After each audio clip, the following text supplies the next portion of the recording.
Ladies and gentlemen, boys and girls, local food friends, my name is Matt Martin of Fresh List, and I am sitting here today with one of my very good friends, Adam Duke.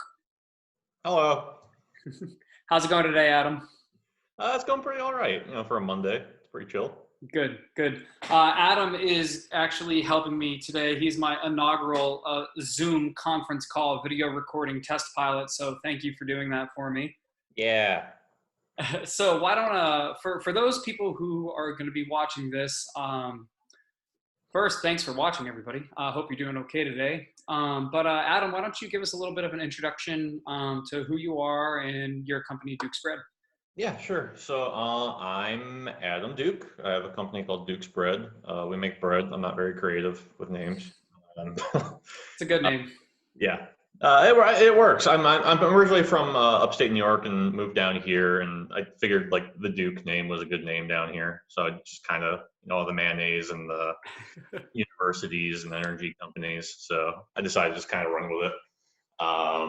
But yeah, so I moved down here a little over 10 years ago, and 10 years ago started Duke's Bread just because I needed a job. It was kind of middle of the recession, and I just needed to do something. I couldn't find a job. I was like, oh, well, I can make bread. So I just started doing that in the garage, and it kind of spiraled out of control. And now, 10 years later, we have 10 employees, and we service, about 50 places in Charlotte. And yeah, and we're kind of known to be sort of a local bread provider. So for people who are probably, familiar with seeing your bread around town, predominantly Duke's Bread is a wholesale company. So do you want to explain what that means? You kind of alluded to it in the amount of customers that you had, but Yeah, absolutely. So, and it's kind of like a very distinct turn we took about halfway through that 10 years. When we first started, we focused solely on doing farmers markets and selling directly to the public. And then about 5 years in, we were kind of tired of like having great sales in the summer and then like terrible sales in the winter. So we decided to focus really on wholesale. So now that's kind of like the vast majority of our business. About like 90% of what we do is wholesale. We do still do one farmers market, the big farmers market, the Charlotte Regional Farmers Market weekends, just to have like a little bit of a public face. But that is literally the only like retail that we do. great. And I think that it's a fun and it's an important distinction, and it's gonna get into our conversation a little bit. Obviously, we're living in a much different world currently than we have been, in the past existence of Duke's Bread and everybody else. So, with being right smack down in the middle, even though we're kind of towards the tail end right now on our current, COVID-19 pandemic, being a predominantly wholesale company, even though when you think about the big three items people go to a grocery store for, milk, bread, and eggs, you didn't have a lot of avenues to really go direct to consumer since you were predominantly a wholesale company. So with everything that's been going on, how has that affected Duke's Bread, and how has that affected production and everything like that? I just want to get a little bit of insight from you. Yeah, absolutely. It's kind of it's both frustrating and a little bit liberating at the same time with us, because we are dependent on other businesses, and therefore we're kind of almost like a reactive company where we react to the needs of other businesses. And if they do well, then we do well, and if they don't do well, then we don't do well. At this point, we have like enough of kind of like a wide net of different businesses that we service. It it kind of protects us a little bit. So obviously, our like most restaurants are way down, but we do service a couple of places that are actually pretty high on sales right now. Like a lot of there's a couple of retirement communities, retirement homes, and their orders are very up. We work with this one company, Fresh List, that has been doing a lot of kind of direct to home sales, and our sales with them are like record insane highs right Through the now. roof. Yeah, through the roof. I mean, what good people, am I right? But overall, sales are definitely down. Yeah. We are kind of sitting right around about 50% of our normal sales. And, part of our business plan is that we don't have a lot of overhead. Hmm. That's why we don't have a storefront, in a very expensive rent. We have kind of just like a small little industrial spot, like kind of off the beaten path. And most of our overhead is our payroll. So, the good news and the bad news is that, we're not selling as much, but we don't have as many hours for people, and therefore we're not paying people as much, and therefore, like, it'll take a very long time for all this. This will have to drag out for a long time for it to like really affect us. Sure. Which, I mean, obviously, Yeah, it absolutely sucks, but right. we're gonna be okay and get through it. Yeah. And I think that it's interesting because even thinking of you guys having 50% of your typical sales, that's a lot higher than the majority of restaurateurs and people that I know around town.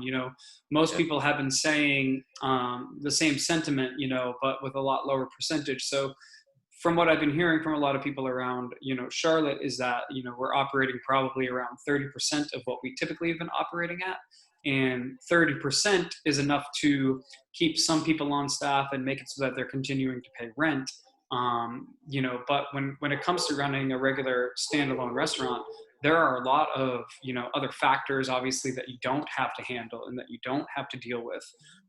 Clearly, in the space that Duke's Bread is located, your rent, I'm going to guess, is a lot cheaper than rent if you were in Uptown or anything like that. So I think that, although the situation is obviously really difficult, my hope is that, like you're kind of saying, you guys are going to be able to drag out this process before absolute, failure or downturn would occur.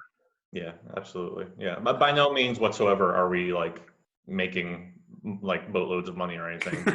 But like, kind of the opposite. But like we're not really in any sort of threat of like closing down permanently.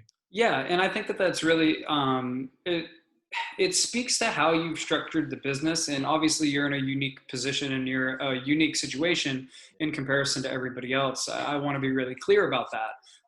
But it is good to hear, from a business perspective, your sort of ideas and how you were going to run the company and choosing to go 100% pretty much into wholesale. Although it can have its downturns, clearly, which you're experiencing right now, there are a magnitude of benefits to that as well. It's not like you're paying rent on a facility to have a front-facing bakery operation, and then on top of that have this whole other wholesale operation that you're doing offsite or somewhere else. So it's interesting, how this whole situation has affected everybody. And I think that it's interesting to hear from you. And one thing that I wanted to get your perspective on and get your thoughts on is there was definitive sort of wording around what happened with the large regional farmers market. And when you talk about how only 10% or so of your business is consumer facing, that large portion obviously occurs at the regional farmers market. And the regional farmers market took it upon themselves to make it so that there were less vendors, to obviously promote social distancing and to create a safer environment for people going to the market. And within that, they had to make definitive cuts on who was allowed to come in. And I know that Duke's Bread was on that list and cut out of the market. And I just want to hear, not obviously not to attack anybody or go after anybody, but I mean, shoot away if you want. But I want to hear your thoughts on, how that whole process went and what you think it'll be like when things do open back up. Sure. Yeah. Yeah. Obviously, I know a little bit more than most people because I was, one of those vendors that was cut out of the market. And yeah, in a normal situation, if we had to stop doing the market, it's, it's a loss. It's not a huge deal, because it is like such a small percentage of our overall sales. But like you said, in this situation where, all of our wholesale accounts are gutted pretty much, that connection to that direct connection to the community is really what, one of the few avenues that seems to be thriving with a lot of businesses, Hmm. because like the general public wants to support businesses in this environment right now, and that was ours. And it sucks because um, for right at the beginning of all this, when this was all happening, the market did remain open. The governor um, requested that farmers markets remain open to be sort of another option for people to go shopping instead of grocery stores. And we were actually doing, for the time of year, record sales there. People were coming out in droves, which was great for us, but kind of bad for like the general sentiment of what's supposed to be going on right now. Sure. And what happened with the state is that because the Charlotte Regional Farmers Market is a state-run farmers market. I think there's 4 in the state. There's Charlotte, Asheville, Raleigh, and Greensboro, I believe, are Hmm. the 4 state-run farmers markets. And once regulations kind of started to be a little bit more strict, they required a certain level of distancing amongst the vendors in order to kind of spread out all of the people going to the market. Because so many people were going to the market, they wanted, obviously more space, which is like very understandable. And the thing with the Charlotte market is it is physically, it is the smallest market of all of those state-run markets. In Raleigh, it's actually run at, I think, the state fairgrounds. And they were able to just move people like amongst the fairgrounds. The other markets, they had like tons of space where they could spread people out. Charlotte is tiny, and they weren't able to do that. So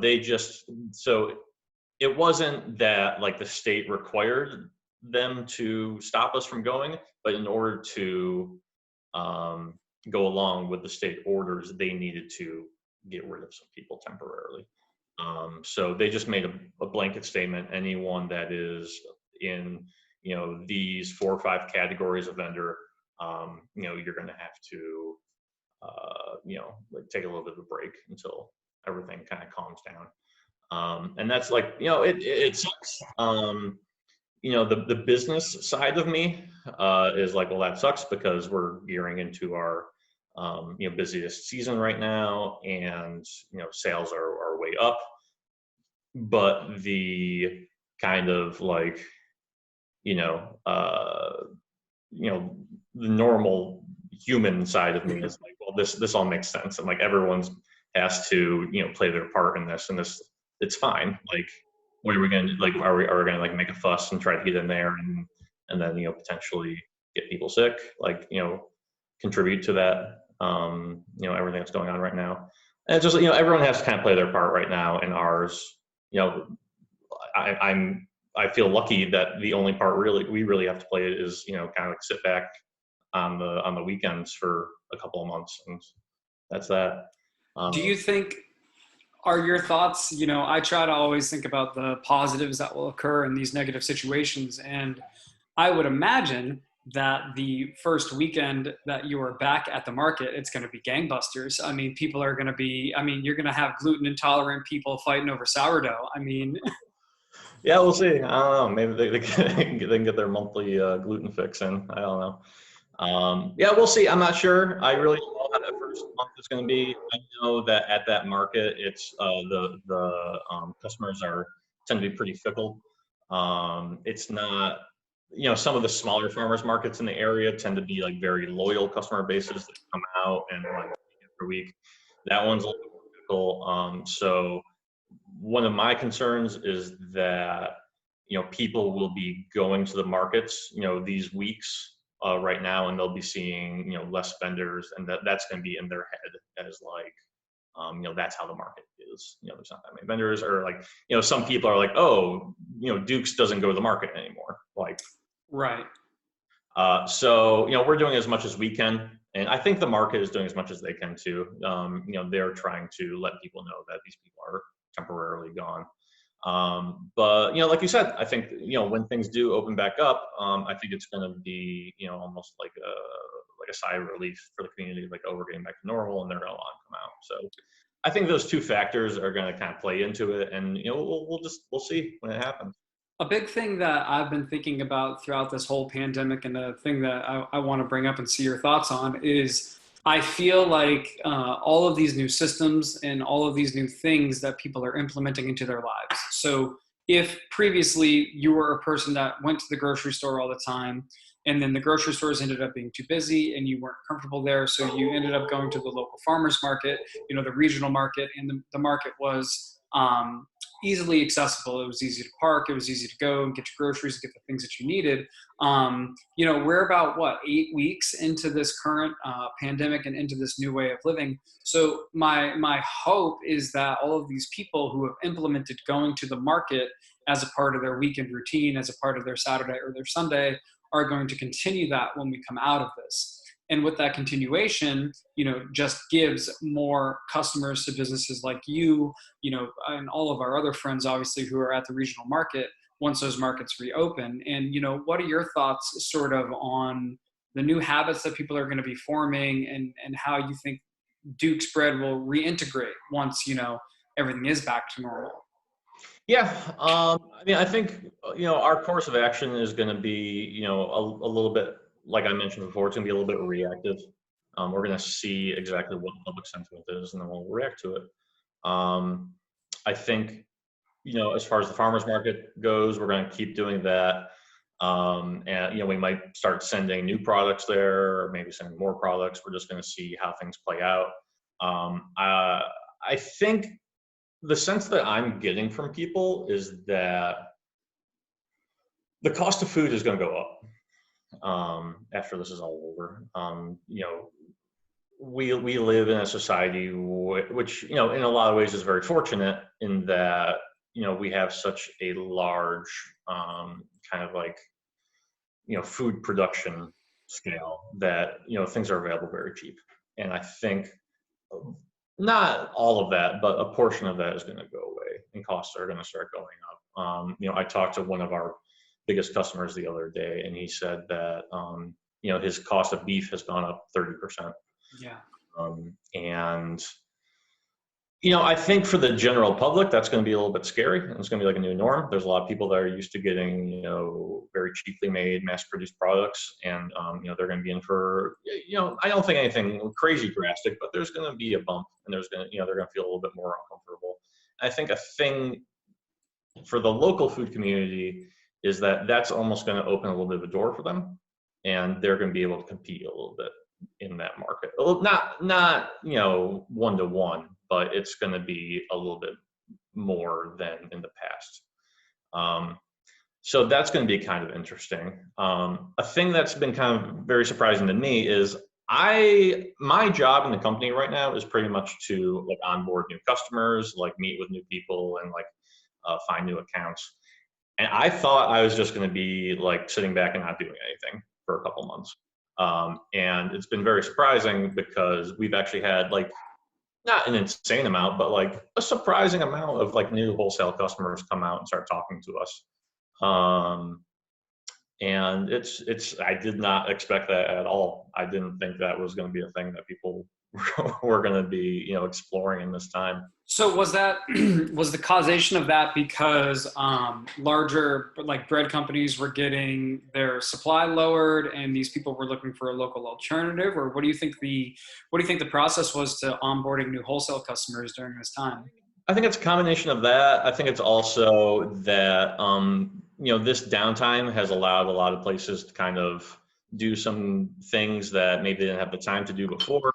Mhm. Where if you're a busy restaurant, a lot of times, and we're guilty of this too, is sometimes things just get so busy, you're just trying to keep up, and you're just trying to uh, take care of that day and like get things out the door and keep customers happy.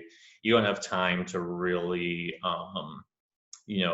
get down to like, oh, here's this like tiny little thing that's kind of been bugging us for a while that, it's just been a little slight annoyance, but like it's been fine. And now, maybe there's been a lot of restaurants that have been like, oh, our bread's been okay.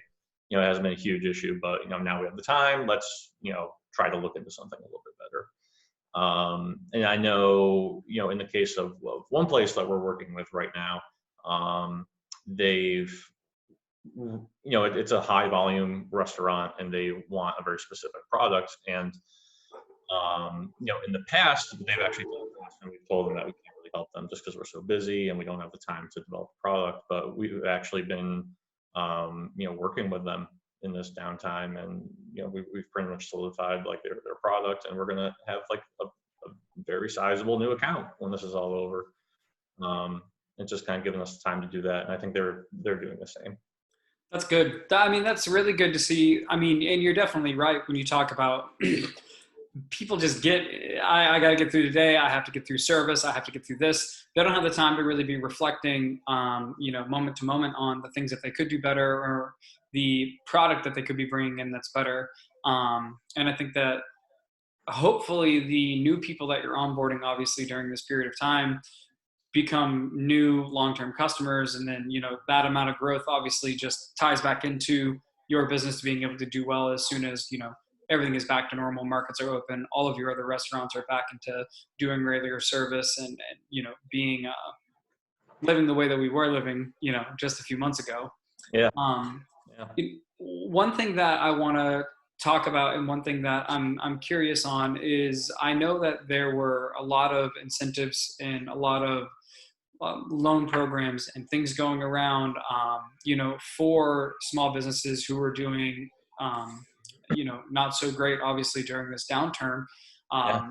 And I know that you applied for the Payroll Protection Program, and I want to just hear sort of, from the business perspective, what your thoughts were on applying for that loan, how you see it panning out for you, and just speak a little bit about it, just for people who might not be very familiar with what that was and what that's doing for small businesses such as Duke's Bread.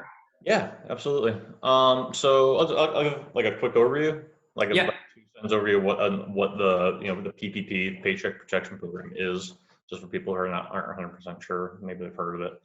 But basically, it's a program by the government for mid to small sized businesses. Although it's been very publicized, some larger businesses have gotten it also, but we're not going to be talking about that right now. But it's basically a loan/grant program for businesses that lets them hire back on their staff and helps them with payroll and rent for an 8-week period. And how it works is you have to apply through a bank or a lender, and then they they submit your information to the SBA. The SBA approves a certain amount of money depending on your payroll, and then you actually get that loan through a third-party lender, so like a bank or a lender, that sort of thing. And then as long as you use that money for certain things, the majority of it being payroll, that money is forgiven. And any money that isn't forgiven just turns into an extremely low interest rate loan.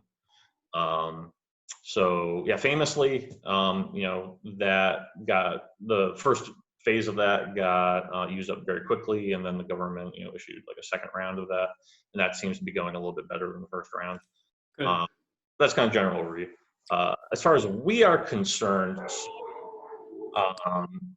this is the thing I obviously wanted to jump on very quickly because, like, why not? It's kind of like a lifeline to a small business right now. And I actually had my application into my bank like before the SBA allowed information to be sent to them. So I had my information with my bank, and the idea was as soon as the SBA opened up those gates, my bank was going to kind of like submit it, and hopefully I would get approved early on. That didn't happen. That did not happen. So I did not get approved in the first phase at all. And a little, I think part of that issue was with, not necessarily, I mean, some of the blame can be put on the government, I think, because they kind of like left things very open. Where in the second round that seemed to be going a little bit better, but I think a lot of the issues were with banks, where they kind of were able to kind of pick and choose amongst who they wanted to give loans to. Like larger businesses are more attracted to give loans to smaller businesses. So yeah, so I had my application in before, like early, and I was not approved during phase one at all. Some information that I think would have been helpful to most people is one thing I didn't realize is you could apply to as many banks as you wanted for this program. Mhm. And I think the issue with my personal case, is that the bank that I applied with was not great. They kind of really pushed a lot of people to apply early on, and then they didn't have the staff to handle Mhm. that influx of applicants. So they got a lot of applications in, but then they struggled to actually process them. And one change that I did for the second phase of funding is I applied to 5 different banks. And as fate would actually have it, the first place to process me was actually my original bank that I went with in the first phase. Um, that's been a bit of a process because similar to the first phase, they got me approved and they got approval from the SBA, but it's been about 10 days, and they still haven't gotten my paperwork through. I actually did sign documents last night and sent them in, so I do expect within the next 24 hours or so to receive funds. That's awesome. And within that, and obviously without speaking of any numbers towards your business, but the amount, the sort of ratio that they have said this amount of business, is doing this amount of sales per year. They need an 8-week period of coverage. You, the business owner, receive X amount. Do you feel like reintegrating your employees and covering what is allowed under PPP, the amount that you've been given is like an okay amount to hit all of the mile markers and to hit the thresholds that you need to hit without having money left over and without obviously sort of as a small business accepting a loan that you really didn't want, but you're reacting to because you can and you need it, and there's hopefully a benefit towards it. So Yeah. It's interesting because we've actually, the only loan that I've ever had as a business is just a personal family loan. I've never had, gotten a loan from a bank or anything like that before. We started very small and grew slowly. So it's kind of like some new territory for me. But that being said, I mean, the program itself, once you actually get the money, you jump through all the hoops and, fend off all these other large businesses and you actually finally get the money. The program seems really solid. It's a little bit knock on wood because I don't have the money yet and I haven't spent it yet. I haven't been sure. forgiven yet. But the amount of money is great. Basically what they do is they take your average monthly payroll and then it's that times 2.5. And then, the caveat is you have to, hire all of your employees back. And a thing I should mention is that actually we haven't had to completely like furlough or lay off any employee. We still have all of our employees and they're getting about, our sales are about 50% and their hours are about 50% right now. But if I had let anybody go, I'd have to hire them back and I'd have to give everyone, a certain amount of hours. And the idea for that is they want to get people off of unemployment. And then in addition to that, you're allowed to spend a certain amount on rent and you're allowed to spend a certain amount on utilities. And, my plan for today is kind of to read through some documentation and figure out, exactly the details on what I can spend money for. I've heard a lot of talk about, you're allowed to give your employees like a bonus, or you can say, hey, here's like a little bit of money to cover your rent or your mortgage. Um, the tricky thing is going to be, needing to give all of your employees a certain amount of hours, but maybe you don't have that much work for them to do. Yeah, that seems like it's going to be an interesting thing. I mean, especially for people who have small teams and then for people who have very large teams. Because if, I mean, if you're thinking about how you just have a small core group who does the majority of the work, uh, if there's not a lot of work to be done, I mean, your place is going to be as clean as it's ever been clean before. Yeah, yeah, yeah. It's gonna be a real clean bakery. Uh, But yeah, and that's kind of where it comes into, like, you can give people a bonus or something like that, or maybe they only work 20 hours, but you pay them 30 hours. We'll see. And then I think that's going to cause a lot of businesses, ourselves included, is I think we're going to get a little bit more creative. Maybe we'll do some things that we didn't really feel comfortable doing before, just because we didn't think it would be really worth it for us, when financially. when you say that, do you think that's new products? Do you think that's a new market? Do you think that's, what do you think that looks like? It could, we've had a couple places reach out to us and say, hey, like they saw that we got sort of, kicked out in the farmer's market. And they said, hey, if you want to come set up in front of our place, just sell bread, come on out.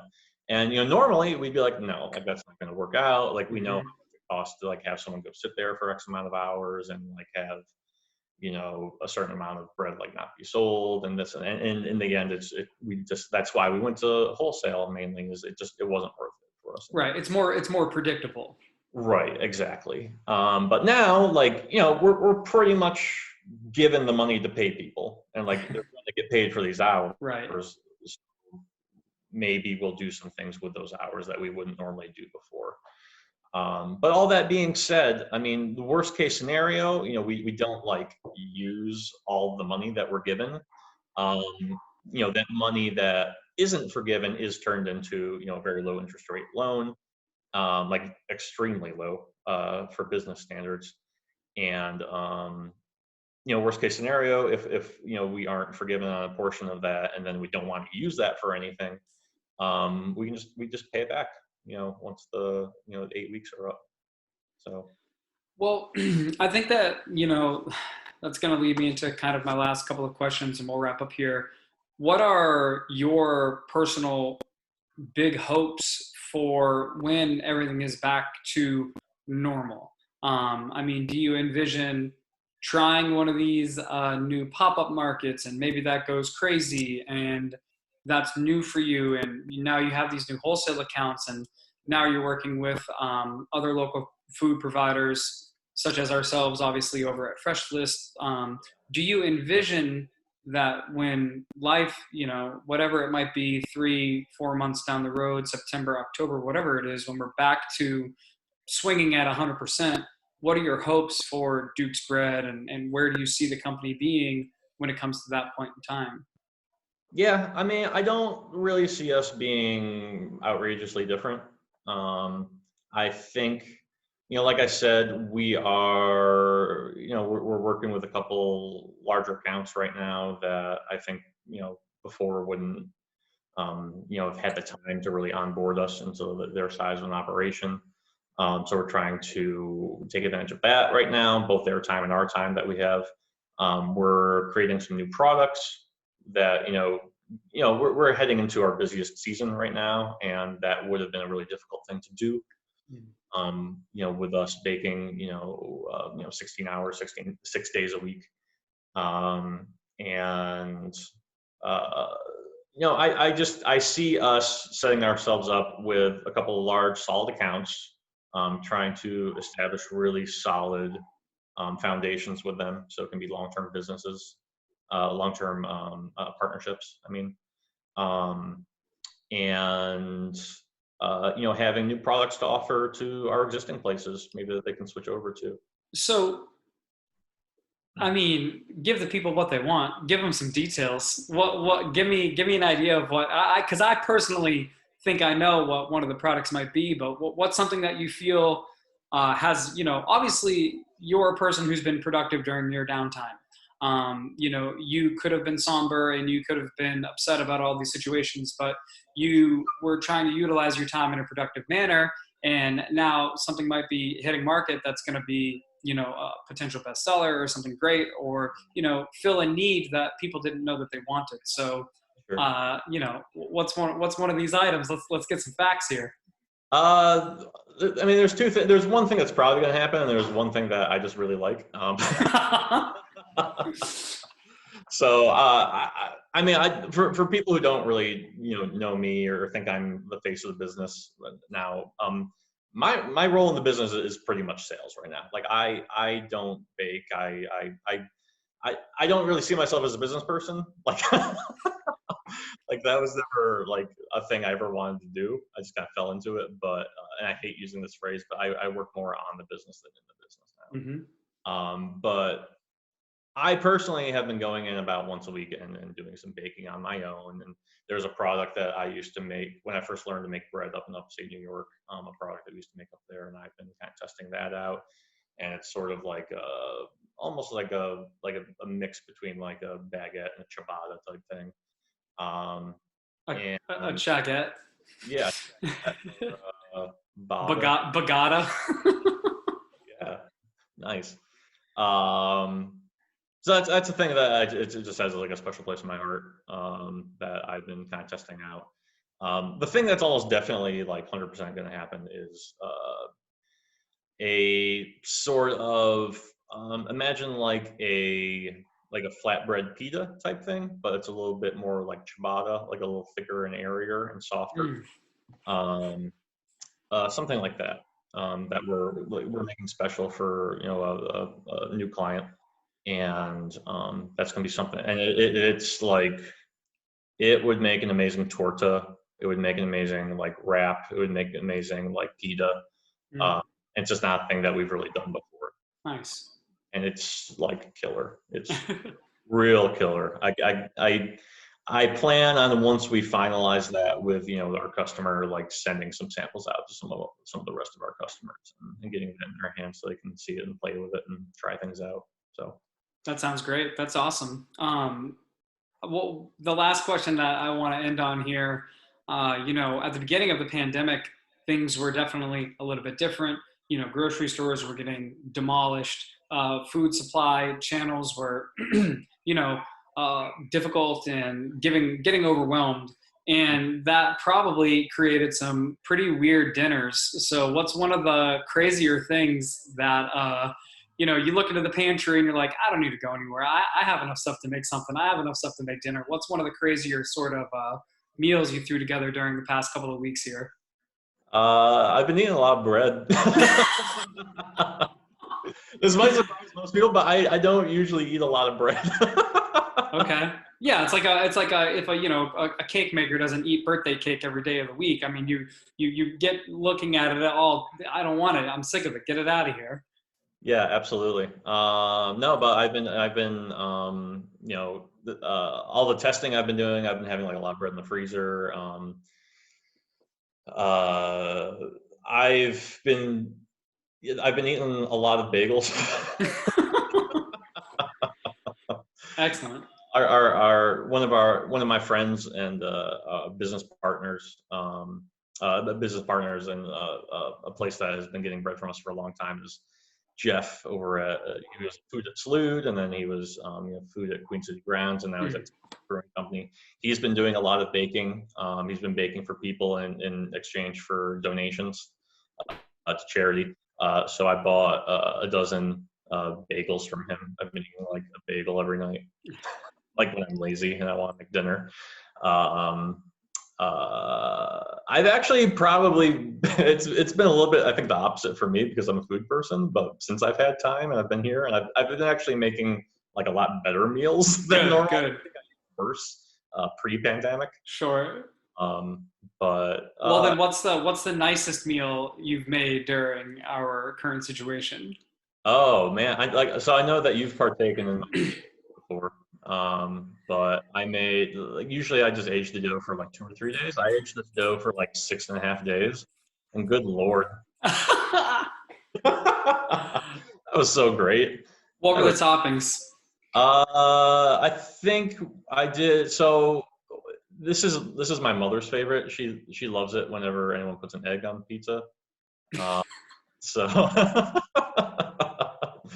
it's my mom. Uh, So I think I did like shaved asparagus and mm, prosciutto, and I put an egg on it, and I have like a little pizza oven that's like it gets up to like 900 degrees. yeah, And that was a real nice meal. That was fun. I had my parents over, and they stayed 6 feet away while I was 3 good. feet from them. So Here. That's awesome. Well, when things do get back to normal, where can people find you? How can we support you? How can we support Duke's Bread and obviously everybody that works for you? What are the best ways for people to get a hold of you and to see what you guys are up to? yeah, if you check out, I'm unfortunately I'm in charge of social media and I suck at it. So sometimes our social media isn't the best. If you go to our website, I try to make sure the website has most of the updated information. And it has ways to contact us on there. Every month or so, I go in and I try to update all of our current customers that get our product. One thing, when things get back to normal, you can come out to the Charlotte Regional Farmers Market on weekends and see us there. That is the best way to get the widest selection of our products. We send a lot of different stuff there. And obviously, when we sell to stores or restaurants, we're kind of at the mercy of what they order. But we do wholesale to a few different like grocery stores and markets. So a couple of the different Whole Foods around town carries us. There's a great market down in South Charlotte called Union Market. You can look them up. They get a lot of our bread. Mecklenburg County Market near Uptown Charlotte. They get a lot of bread. If you want a pretty good selection delivered right to your house, you can go to Fresh List. Get some of our products. Shameless plug. And yeah, and any smaller markets, just go to our website, and we that's the one part of our site that I try to make sure is the most updated, is where people can go and actually get the bread themselves. So just go to our website, has the most information on it. Gotcha. Perfect. Well, thanks for spending a little bit of time today during this crazy world that we're living in. Thanks for giving us the update on what happened at the market and how PPP works for one of our local thriving companies in town. I mean, I know that your situation is a little bit different, and I want to put you over really quick. I mean, that bread that you're working on is fantastic. Adam dropped samples off to me at my house, and left them outside, and then I brought them in. So we were social distant in that sort of exchange. And I made bread. I made stuffing out of that bread, and it's awesome. It's got a great crispy, quality to it when it toasts. It's super soft when you just get it. It is a little bit airier, I feel like, than your traditional ciabatta, and it was really enjoyable. And obviously, for those of you who are watching, you probably know that Adam and I are best friends in real life. This period of time has been a little whack, not being able to see each other, not being able to hang out, and do the sort of things that we typically have been used to doing. But with all that being said, we're towards the tail end of it, and hopefully we'll get back to normal. And whether or not you're going to the market to see Adam or whoever is working there from Duke's Bread, or if you're getting your bread from freshlist.com and getting it delivered to you, or picking it up at any of our various different drop locations, use this time to really think about where you're getting your food and think about why you're supporting the people that you're supporting. Adam is a really good person. He's really active in our food scene. His bread is fantastic. And if you could pay an extra dollar to know that you're supporting that handsome face and that beautiful blue shirt, then why wouldn't you? Hey. Yeah. All right, everybody. Well, enjoy the rest of your day. Thank you again, Adam. I hope to see you soon. Yeah. Stay well, and we'll catch in soon. Cool. Take care, buddy. Thanks. All right.